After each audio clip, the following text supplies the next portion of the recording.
Okay, so allow me to explain how this cumulative frequency thing works. You're going to take that 5 and add it to 8, right? Not sure why my arrow looks like that. That's kind of weird. There we go. Right. So you're going to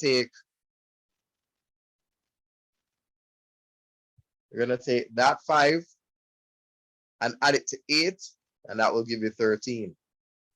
Then you're going to take the 13 and add to 3, right? So that's going to give you 16. Then you add 16 to 1, get 17, add 17 to 2, get 19, add 19 to 1, you get 20, right?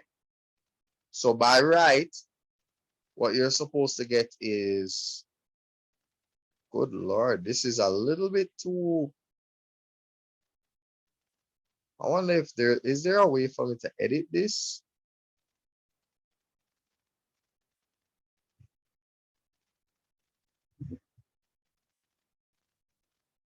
Yeah, that's a little bit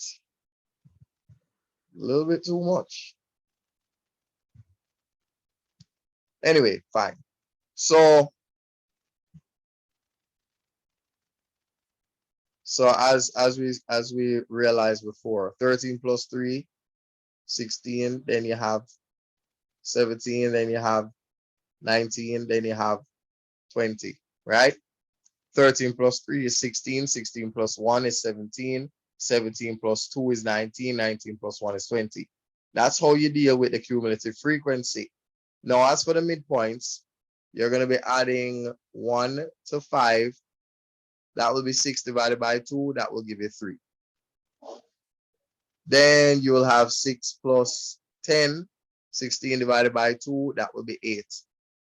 So now you know that you can just keep adding 5 until you get to the end.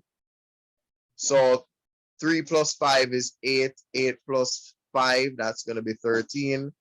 13 plus 5, that's 18. 18 plus 5, that is 23. 23 plus 5, that should be 28, right? So these are the missing values that you're going to have, right? So just watch this over and over again, and that should give you an idea as to how to do this, right? So thanks for watching, and I'll see you around.